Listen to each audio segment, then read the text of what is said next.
வணக்கம் நண்பர்களே. அனைவரும் ஆவலோடு காத்திருந்த கார்கால கவிதை எவ்வளோ கதையின் இறுதி அத்தியாயத்தோடு உங்களை சந்திப்பதில் மகிழ்ச்சி. பைரவன் மற்றும் தேஜஸ்வினியின் காதல் பயணம் இன்று எந்த நிறைவை காணப்போகிறது என்று பார்க்கலாமா? வாங்க. கார்கால கவிதை அவளோ அத்தியாயம் 24. அறைக்குள் நுழைந்த பைரவன் தேஜஸ்வினியை தன் கரங்களில் இருந்து இறக்கிவிட்டு அவளை பின்னிருந்து அணைத்தவாறு கழுத்து வளைவில் தன் முகம் புதைத்தான். சிறிது நேரம் அமைதியாக இருக்கவே, என்னாச்சு கேட்டவாறு நிமிர முன்னே தங்களின் பிம்பத்தை கண்டாள். அவனின் பார்வை அதில் தன்மேல் நிலைத்திருப்பதை கண்டவளோ வெக்கம் தாழ, நம்ம 2 பேரும் பொருத்தமா இருப்போமான்னு எத்தனை தடவை எனக்கே கேட்டு பார்த்தாலும் பதில் தெரிய மாட்டேங்குது தேஜா. யாரும் இல்லாத எனக்கு இப்போ எனக்கான உயிரா நீ இருக்க நினைக்கும் போது என்னென்னவோ பண்ணுது அப்படியே என்றவனின் கரங்களில் அழுத்தம் கூடவே சினுங்களாய் நிலைந்தாள். என் வாழ்க்கைங்கிற பாதையில எத்தனையோ பொண்ணுங்களை கண்டாலும் யார்கிட்டையும் நான் உணராத ஒரு உணர்வு. நீ இங்க வந்ததுக்கு அப்புறம் முன்னாடியே உனக்கான எதிரி இங்க உருவாகிறாங்க. உன்னை பாக்குறதுக்கு முன்னாடியே காப்பாத்தணும்னு தோணுச்சு. ரயில்வே ஸ்டேஷன்ல வச்சு உன்னை பார்த்த அந்த நிமிஷம் சின்ன பொண்ணான உன் முகமும் குரலும் அப்படியே என் நெஞ்சுக்குள்ள பதிஞ்சிருந்துச்சு. மறுநாள் நீ இங்க வந்ததுக்கான காரணம் தெரிஞ்சப்ப எங்க நீயும் என்னையும் விட்டு போயிருவியோன்னு அவ்வளோ தவிச்சேன். விழிமூடி கூறியவனின் கரங்களோ அவளை அளவெடுத்து கொண்டிருந்தது.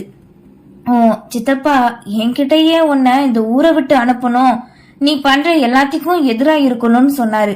மார்னிங் ஜாக்கிங் போது ஆட்களை ஏவி விட்டது ஏன் முன்னாடிதான். காலையில உனக்கு ஏதாவது ஆகிருமோன்னு பதறி போய் துடியா துடிச்சேண்டி. நைட்டெல்லாம் தூக்கமே இல்ல. இது வரைக்கும் நான் அப்படி இருந்ததே இல்ல. உன்னை பார்த்ததுக்கு அப்புறம் என்னோட உணர்ச்சிகள் என்னென்னமோ பண்ணுது. பைத்தியம் மாதிரி நடுவுல தவிச்சு உன்னை முழுசா பார்த்த அந்த நிமிஷம் உயிரே வந்தது. முதல்ல நீ நல்லா இருக்கணும்னு நினைச்சேன், அப்புறம் பத்திரமா இருக்கணும்னு தவிச்சேன், அதுக்கப்புறம் மூச்சில்லாத நேரம் நீ உயிரோட வேணும்னு துடிச்சேன். என் முன்னாடி உனக்கு கெட்டது யாரோ ஒருத்தன் கூட கல்யாணம், யாரோ ஒருத்தன் உன்னை விரும்புறான். அப்போ நான் யாரும் இல்லாத உரிமை இல்லாத ஒருத்தனா இருந்தேன். ஆனா நீ எனக்கு வேணும் வேணும்னு என் மனசும் உயிரும் துடிச்சது. தவிப்போடு கூறியவனோ தன் முன்னே திருப்பி உள்ளங்கையில் அவளின் கன்னத்தை அடக்கினான். நிறைவேறாத ஒண்ணு நம்ம கல்யாணம் நடந்தப்ப எனக்குள்ள அப்படி ஒரு நிம்மதி. உனக்கு இனி எந்த பிரச்சனையும் இல்ல, நான் உன் கூடவே இருக்கேன். ஆனா நம்ம கல்யாணத்தை அதை முழுசா ஏற்க முடியல. உனக்கு நான் எந்த வகையிலையும் பொருத்தமில்லாத ஒருத்தனா இருந்தேன். கூறிக்கொண்டிருக்க அவன் கூற்றிற்கு மறுப்பாய் தேஜஸ்வினியின் அதரங்கள் எக்கி அவனின் முன்னுச்சியில் இதழ் பதித்தது. சுகமான உணர்வாய் அதனை அனுபவித்து விழிமூடியவனின் கரங்களோ புடவை நழுவிய வெற்றிலையை உரசி தன்னோடு இருக்கியது. முத்தம் என்பதை அன்றுதான் உணர்ந்தவனோ ஒற்றை முத்தத்தில் முழுவதுமாக கிறங்கினான். எனக்கு வேணும். கழுத்து வலுவில் முகம் புதைத்து சிறு குழந்தை எனவே கேட்டான். காதல் கொண்ட மனதால் முடியாதென்று எப்படி கூற முடியும்? தன்னிடமிருந்து விலக்கியவள் விழியோடு விழி கலந்து நெற்றியில் ஆரம்பித்து வேகமில்லா மென்முத்தம் புதிதான உணர்ச்சிகள் தோன்றி வேணுமென்றே தோன்ற வைத்தது. கேட்க கேட்க மறுக்காது சளைக்காது மனநிறைவாய் கொடுக்க அவனுக்கோ அதில் அன்பு, பாசம், அக்கறை, காதல், உயிரான ஜீவன் அனைத்துமே தனக்கு இவள் என்பதை உணர்ந்தான். தான் இப்படியெல்லாம் ஏங்குவோம், நடந்து கொள்வோம் என்று திருமணம் முடிந்த பின் கூட நினைத்து பார்க்கவில்லை. ஆனால் இன்றோ அவள் முழுமையாக ஆட்கொண்டிருந்தாள். தேஜா தேஜா பிதற்றல் வார்த்தையோடு தனக்குள் அவளை தேட முயல இசைந்து கொடுத்தவளுக்கும் உணர்வுகள் எல்லாம் புதிதாக இருந்தது. அவனால் ஏற்படும் எத்தனை ஜென்மமானாலும் தனக்கு வேண்டுமென்ற ஏட்கம் அதையே வார்த்தைகளாலும் உரைத்தாள். அவனின் மனமும் அதையே தான் நினைத்திருந்தது. தன் மனைவி தன்னுயிரானவள், தனக்கு மட்டும் சொந்தமானவள் நினைத்து நினைத்து தனக்குள் தேடினான். தேஜா, என் அப்பாவுக்கு உன்னை ரொம்ப பிடிக்கும். தினமும் உன்னை பத்தி தான் பேசுவாரு. நான் உன்னை முதல்ல பார்த்த அந்த சாக்லேட் கலர் கவுன் உனக்கு அவ்வளவு பொருத்தமா இருந்தது. என் அப்பாவுக்கு கேக் கொடுத்து அவரோட கன்னத்துல கிஸ் பண்ணி உண்மையான அன்பை காட்டின அந்த நிமிஷம் எனக்கு அப்படி ஒரு பொறாம தெரியுமா? கூறியவனின் இதழ்கள் பயணிக்க வெக்கத்தோடு அவனின் சட்டையை இறுக பற்றினாள். எனக்கு எதுவுமே ஞாபகம் இல்ல, உங்களை இதுக்கு முன்னாடி பார்த்தேன்னு கூட தெரியலங்க. இங்க வந்ததுக்கு அப்புறம் நீங்க இருக்கிறதே எனக்கு தெரியும். ஆனா நீங்க என்ன அவ்வளவு ஞாபகம் வச்சிருக்கீங்க? அதற்கு மேல் அவளின் இதழ் கூறவில்லை, அணைப்பும் கரங்களும் தான் கூறியது. பேச வேண்டிய அனைத்தையும் பேசிவிட்டு தன் வாழ்க்கையை என்றே முடித்துவிடும் எண்ணம் உயிரோடு உயிராய் இருவரும் கலக்க, நீ என் வாழ்க்கை முழுக்க வேணும் தேஜா. என் சுக துக்கத்தை பகிர்ந்துக்கிற ஒருத்தியா, நம்ம பிள்ளைங்களுக்கு அம்மாவா, வாழ்க்கை துணையா, கடைசி வர உன்னை வச்சு நான் தாங்கணும். உனக்கு நான், எனக்கு நீ, இது மட்டும் போதும். நம்ம வாழ்க்கையை நீ இன்பமா கொண்டு வருவ எனக்கு தெரியும். உனக்கு சம்மதம் தானே?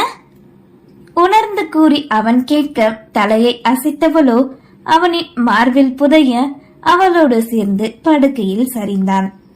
பயத்தில் தன்னவனை கட்டிக்கொண்டு விழிமூடியவளின் விழிகளில் மென்மையாய் இதழ் பதித்தவன், என்னால உன்னை சந்தோஷமா வச்சுக்க முடியுமான்னு தெரியல, ஆனா கண்டிப்பா முயற்சி பண்றேன் கூறவே அவன் கரங்களோடு தன் கரங்களை அழுத்த பற்றி கொண்டாள்.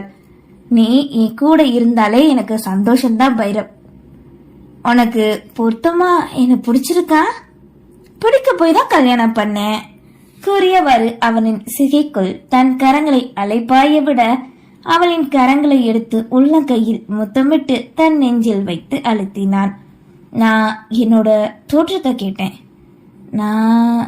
நான் என்றவனுக்கோ குற்ற உணர்வாய் இருக்க அவளிடமிருந்து விலக முயன்றான். அவனின் செய்கையை நொடியில் அறிந்தவளோ விடாது இறுக பற்றி தன்னோடு அணைத்துக் கொள்ள மனைவியின் மேலே உள்ள தன்னவனின் பாரத்தை சுகமாய் தாங்கினாள். நீங்க ஏன் இப்படி நினைக்கிறீங்க? உங்ககிட்ட என்ன இல்ல? திறமை, தன்னம்பிக்கை, தைரியம், வீரம், உயிரே போனாலும் விட்டு கொடுக்காத நேசம், ஐயனார் மாதிரி அழகு குணம், அதை விட பொண்ணுங்க எல்லாரையும் உங்க பழுக்க இழுக்கிற இந்த அழகான தோற்றம், இதை விட வேற என்ன வேணும்? புருவம் உயர்த்தி கூற தன்னவளுக்குத்தான் அழகு வாயின் மொழியாக கேட்டதில் அப்படி ஒரு ஆனந்தமும் பெருமிதமும். இந்த மீச இருக்கலாம் இது, ஐயோ மொத தடவையே மத்த பொண்ணுங்கள மாதிரி நானும் பிளாட்டு. மத்த பொண்ணுங்களா கேட்டவனின் கரங்களோ அடைமீறி பயணித்தது. அதனை கலைக்க அதை உணர்ந்து தன்னவனோடு ஒட்டி கொண்டு, நீங்க தினமும் வடிவு சித்தியை விட போவீங்களா? அப்போ அங்க பஸ் ஸ்டாண்ட்ல இருக்கிற காலேஜ் பொண்ணுங்க உங்களை சைட் அடிப்பாங்க. ஆனா உங்களுக்கு அது கூட தெரியல மட்டி என்று அவன் அறியாததை கூறி நெற்றியோடு நெற்றி மூட்டினான். என்ன பண்ண, என் கண்ணு ஒன்னு மட்டும்தானே பாக்குது. தன் முகத்தை அவள் முகத்தோடு வைத்து உரச, என்ன பேசணும் எப்படி பேசணும்னு தெரியலன்னு சொல்லிட்டு இப்படி பேசுறீங்க? உன்கிட்ட நெருக்கமா இருக்கும் போது நான் வேற ஒருத்தனை தெரியுறேன் தேஜா. எனக்கு அடிபட்டப்ப நீ தவிச்சது, என்னை யாரும் எதுவும் சொல்ல விடாம நீ பாத்துக்கிட்டது, நான் என்ன பண்றேன்னு நீ கவனிச்சது, உன் கண் பார்வையில என்னை வச்சுக்கிட்டது, அதெல்லாம் புதுசு, ரொம்ப ரொம்ப பிடிச்சிருந்தது. கொரியவனின் நெருக்கமும் அதிகரித்து கொண்டே இருந்தது அவளிடம். அவனின் வெற்றி முதுகில் தன் கிரங்களை அழுத்த பற்றி கொள்ள தன்னவன் கொடுக்கும் வழிகளை கூட உணர்ந்து சுகமாய் வாங்கி கொண்டாள். அதன் பின் அவனிடம் மௌனம் மட்டுமே. அதிலே பேச வேண்டிய அனைத்தையும் பேசிவிட்டதை புரிந்து கொண்டாள். தன்னவன் செய்கை தன்னை முழுதாக ஆட்கொள்ள துடிக்க அவர்களின் போராட்டமோ வேகமில்லா மென்மையாய் நீடித்து கொண்டே இருந்தது. இருவருக்கும் அது புது உலகமாக இருக்க, இத்தனை காலம் வாழ்ந்த தனிமை ஒன்றோடு இணைக்க இனி பிரிவே இல்லை என்பதை உறுதியாக்கி கொண்டனர். அவர்களின் நேச பரிமாற்றத்தை காண முடியாத சந்திரன் கூட மறைந்து குளிர்காற்றினை வீச இன்பமான இரவாக்கி கொண்டு தன் பெண்மையை முழுதாக பரிசளித்தாள். யுகங்கள் சென்றாலும் விடைபெற முடியாததை போல் அவர்களின் செய்கை இருக்க, விடையும் தருவாயில்தான் நித்ரா தேவி இருவரையும் அழைத்தனர்.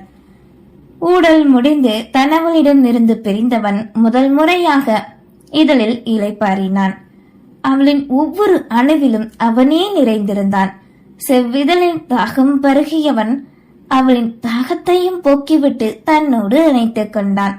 கசங்கிய மலரானவள் தன் இதழ்களை மூடிக்கொள்ள அங்கே ஒரு புதுமையான மலர் பிரவேசிக்க ஆரம்பித்தது. தன்னை இன்பமுறச் செய்தவளை தன்னோடு தாங்கிக் கொண்டான். இருவரும் அந்த இனிமையான தருணத்தோடு வாழ்க்கையின் அடுத்த கட்டத்திற்கு பயணிக்க ஆரம்பித்தனர். 4 மாதங்களுக்கு பிறகு அன்று தேஜஸ்வினியின் வீடு புகைமூட்டமாகவும் அமைதியாகவும் காட்சியளித்தது. வீட்டின் முற்றத்தில் அமர்ந்திருந்த ஐயர் ஹோமகுண்டத்தை எரிய வைத்துக் கொண்டிருந்தார். சாமி, எதுவும் தேவையா கேட்டவாறே அவரின் முன் அன்னலட்சுமி வந்து நிற்க, மாவளை வேணும்னு கேட்டிருந்தனே, இன்னும் கொண்டு வரல, சீக்கிரம் கொண்டு வர சொல்லுங்க மாவளைய. இதோ ஒரு நிமிஷம், தம்பி பறிக்க போயிருக்கான், வந்துருவான். வேற எதுவும் வேணுமா? வேண்டாமா, 4 ஆகுது, யாரு சாஸ்திரம் பண்ண போறா, அவங்கள வர சொல்லுங்க எங்க. மாவளைய கொண்டு வந்துட்டேன் கூறியவாறு பட்டு வெட்டி சட்டை அணிந்து கையில் ஒற்றை தங்க காப்போடு கழுத்தில் சிறு செயினும் அளவான மீசையோடு நெற்றியில் குங்குமமிட்டு அங்கே வந்தான் பைரவன். இந்தாங்க சாமி. தம்பி, தவசம் பண்ண போறவங்க போட்டோ கொண்டு வந்து வைங்க என்றதும், அக்கா, என்னோட மாமனார் மாமியார் போட்டோ பூஜ் ரூம்ல இருக்கு, அதை எடுத்துட்டு வரீங்களா? எதிரே இருந்த அன்னலட்சுமியிடம் பைரவன் கூற அவரும் சரி என்று சென்றார். யாராவது வர வேண்டியது இருக்கா? இல்ல சாமி, வீட்டுல உள்ளவங்க மட்டும்தான், மத்தவங்களுக்கெல்லாம் வேற ஏற்பாடு பண்ணிருக்கோம். சரி தம்பி, அப்ப எல்லாரையும் வர சொல்லுங்க. வீட்டுல யார் பண்ண போறா அவங்கள கூட்டிட்டு வாங்க முதல்ல என்றதும் பைரவன் மாடி ஏறி தங்களின் அறைக்கு சென்றான். இப்போது அந்த வீடு முழுமையாக தேஜஸ்வினியின் கவனிப்பால் மாறியிருந்தது.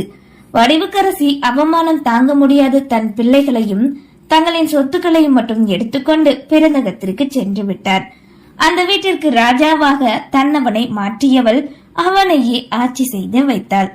இருவர் மட்டுமே தனியாக வெறுமை வீடு என்னவோ போல் இருக்க, அந்த நேரம் அன்னலட்சுமியையும் அவர்களின் மகளையும் கண்ட தேஜஸ்வினிக்கு உறவில்லாமல் தவிப்பது புரிந்தது. பெரியவர்கள் செய்த தவறுக்கு அந்த சிறு பெண் என்ன பாவம் செய்தாள்? அவளுக்காகவே தேஜஸ்வினி தங்களின் வீட்டிற்கு அழைத்து வந்தாள். மற்றவர்களையும் ஊர்க்காரர்களை என்னும் வரமறுக்க பைரவன் போராடி வீட்டுக்கு அழைத்து வந்தான். வந்த சில நாட்கள் அவர்களின் பேச்சுக்கள் தான் அந்த ஊரில். அதன் பின் அவரவர் வேலையை பார்த்துவிடவே ஒரு குடும்பம் கிடைத்த நிம்மதியில் இருந்தார் அன்னலட்சுமி. அவரோ அருகில் இருக்கும் பள்ளியில் ஆசிரியராக வேலை பார்க்க அங்கேயே தன் மகளையும் படிக்க வைத்தனர். வேண்டாமென மறுத்தாலும் கேட்கவில்லை. ருத்ரனிடம் உணராத பாசத்தையும் அன்பையும் அந்த சிறு பெண் கொடுக்கவே உறவாக ஏற்றுக்கொண்டாள். அக்கா அக்கா, சின்ன நொடி பொழுதும் தேஜஸ்வினியை மட்டுமே அவளுக்காகவே இருந்தது. ஊராட்சி மன்ற தலைவருக்கு தேஜஸ்வினி நிற்க அவளோ பிடிவாதமாய் மாட்டேன் என உரைத்து விட்டாள். அதன் பின் அந்த ஊரில் வேறொரு மங்கையை தலைவராக்க அந்த ஊரும் சிறப்பாகவும் செழிப்பாகவும் இருந்தது. அன்னலட்சுமியும் அவரின் மகளும் வந்த பின் தேஜஸ்வினியின் அறை மாடிக்கு சென்றிருந்தது. இத்தனை நாட்கள் ஒரு நாள் கூட மாடிக்கு அவரின் அனுமதி இல்லாமல் வேலைக்காரர்கள் கூட சென்றதில்லை. தன்னவனோடு தான் வாழும் இன்பமான இல்லமாக மாற்றிக்கொண்டாள். தேஜா அழைத்தவாறு தங்களின் அறைக்கு பைரவன் நுழைய அங்கோ அவள் இல்லை. எங்க சென்றாள் நினைத்து திரும்ப முயல குளியலறை கதவினை திறந்து கொண்டு வெளியே வந்தாள். அவன் அழைத்தது கேட்கவில்லை. அவளின் கவனமும் பார்வையும் கையில் வைத்திருந்த பிரெக்னன்சி கிட் மீதே இருக்க தன்னவளின் தவிப்பு நொடியில் அவனை நெருங்க வைத்தது. ஹே தேஜா, என்ன பண்ற? என்னது? அவளை உலுக்கி கையில் இருப்பதை பார்த்து கேட்க, ஒரு நிமிஷம் வர தவிப்போடு கத்தியவள் ஏக்கமாக அதனை கண்டவாறே இருக்க சில நொடியில் அவளின் முகமோ பிரகாசமானது. விழிகளை மூடி மூச்சு விட்டு தன் நெஞ்சோடு அதனை அணைத்துக் கொண்டவளுக்கோ விழிகளில் கண்ணீர் வழிந்தோட புரியாது பதறினான். தேஜா, என்னன்னு சொல்லுடி, எதுக்கு இப்போ நீ திடீர்னு அழுகுற? இது என்னது உன் கையில? பதட்டத்தோடு அதனை தன் கரங்களில் வாங்கி கொண்டு அவன் கேட்க கணவனின் முகத்தை கண்டவளுக்கு ஆனந்தத்தில் சொல்ல வார்த்தைகளே வரவில்லை. அவளின் வாழ்க்கையில் மறக்க முடியாத நாளான பெற்றவர்களின் இறந்த நாள் அன்று அவளுக்கு கிடைத்த பொக்கிஷம் அல்லவா? எதற்காக இப்படி தடுமாறுகிறாள்? இரவெல்லாம் தூங்காததால் எதுவும் ஆக்கிவிட்டதோ? பெற்றவர்களின் நினைவில் கண்கலங்குகிறாளோ? நினைத்தவனோ அவளை இழுத்து மென்மையாய் ஆறுதலோடு நெஞ்சுக்குள் புதைத்து கொண்டான். ஆழமாக புதைந்து அவனின் மார்பில் தன் கன்னத்தை உரச கண்ணீர் துளியை உணர்ந்து கூந்தலை கோதிவிட தன்னவனின் கரங்களை பற்றி தன் அடி வயிற்றில் வைத்து அழுத்தி அணைத்துக் கொண்டாள். அவனுக்கு அச்செய்கை ஒன்றும் புரியவில்லை. தன்னிடமிருந்து அவளை விலக்கினாலும் அவளின் கரங்கள் மட்டும் விலகவே இல்லை. உனக்கு எதுவும் பண்ணதா? எதுக்குமா இப்படி மௌனமா இருந்து என்னை வதைக்கிற? சொல்லு தேஜா. தன்னவன் கரத்தோடு தன் கரத்தையும் சேர்த்து வயிற்றில் அழுத்த மற்றொரு கரங்களோ அவனின் கன்னத்தில் பதிந்து வருடியது. முகத்தில் தெரியும் சந்தோஷம், விழிகளில் இருக்கும் கண்ணீர் ஏன் விழிகளோ வினவியது. நான் இல்ல, அது நீங்க, அது என்னங்க? தடுமாற, என்ன தேஜா? நம்ம குழந்தை இப்போ இங்க. தன் வயிற்றினை காண கேட்டவனுக்கோ தோன்றும் உணர்ச்சிகளை வெளிப்படுத்த முடியவில்லை. அவனுக்கோ அந்த நொடி கண்ணீர் தான் வந்தது. தங்களுக்கான ஒரு ஜீவன் தன்னவளுக்கு தான் கொடுத்த பரிசு. நினைத்தவனோ அவளின் கன்னம் பற்றி முத்தமலை பொழிந்தான். தன்னவனுக்கு தான் கொடுக்க போகும் உயிரான பொக்கிஷம் அல்லவா? இருவருக்குமே அந்த நொடி வார்த்தைகள் வரவே இல்லை. செய்கை மட்டும்தான். அணைப்பிலே ஆறுதலும் சந்தோஷமும் கொண்டு முத்தங்களால் வெளிப்படுத்தி கொண்டனர். பைரவா, தேஜா! கீழே அவர்களை கத்தி அழைக்கும் குரல் கேட்க வெகு நேரமாகிவிட்டது என்பதையே அப்போதுதான் உணர்ந்தான். வாங்க போகலாம், எல்லாரும் காத்துக்கிட்டு இருக்காங்க. தேஜஸ்வினி கூற அவளின் கரங்களை பற்றி கொண்டு கீழே மெல்ல அழைத்து வந்தான். இருவரும் ஜோடியாக வர பூரித்த முகமாக சிவந்த விழிகளோடு தேஜஸ்வினி இருக்க அங்கிருந்த அனைவருமே அவளைத்தான் கண்டனர். தவச பண்ண போறவுக பிள்ளைக உட்காருக, யாரு பண்ண போறா? ஐயர் கூறவே அங்கிருந்த தந்தை அன்னையின் புகைப்படத்தை கண்டால் தேஜஸ்வினி, ஒரு நிமிஷம் இதோ வந்துடுறேன் என்றவளோ கீழே இருந்த ஒரு அறைக்கு சென்று தன் மாமனாரின் புகைப்படத்தோடு வர பைரவன் தடுக்க நினைக்க பார்வையால் மறுத்தாள். தேஜஸ்வினி பைரவன் இருவருமே அமர வேலைக்காரர்கள் மட்டும் அங்கே இருக்க ஐயர் கூற சொன்னதை அப்படியே கூறினர். ஒன்றாக சேர்ந்து பெற்றவர்களுக்கு செய்ய வேண்டிய காரியத்தை செய்து முடிக்க நேரம் சென்றது. கவலைப்படாதம்மா, பெத்தவங்களோட ஆசீர்வாதம் அவங்களே உனக்கு பிள்ளையா வருவாங்க கூறிய ஐயர் தன் தட்சணையை வாங்கி கொண்டு செல்ல மூவரின் புகைப்படத்தின் முன்னின்ற தேஜஸ்வினி, சீக்கிரமே நான் உங்களை மறுபடியும் பார்க்கணும், என் கூடவே வந்து இருங்க வேண்டுதலாய் கலங்கி கூறினாள். தன் மனைவியை இதமாய் அணைத்து கொண்ட பைரவனின் மனமும் சரி, தேஜஸ்வினியின் மனமும் சரி காலங்களை நோக்கி துணையாய் காத்திருக்க ஆரம்பித்தது. அவர்களின் காத்திருப்பு இன்பமாய் நிறைவேற வாழ்த்தி விடை பெறுவோம். கார்கால கவிதை அவளோ கதையில் என்னோடு பயணித்த உங்கள் அனைவருக்கும் என் மனமார்ந்த நன்றிகள். இந்த கதை உங்களுக்கு பிடிச்சிருந்துச்சுன்னா மறக்காம லைக் பண்ணி ஷேர் பண்ணி கமெண்ட் பண்ணுங்க ஃப்ரெண்ட்ஸ். அப்படியே நம்மளோட சேனலையும் சப்ஸ்கிரைப் பண்ணாதவங்க சப்ஸ்கிரைப் பண்ணிக்கோங்க. சீக்கிரம் அடுத்த நாவலோட உங்களை சந்திக்க வருகிறேன். நன்றி, வணக்கம்.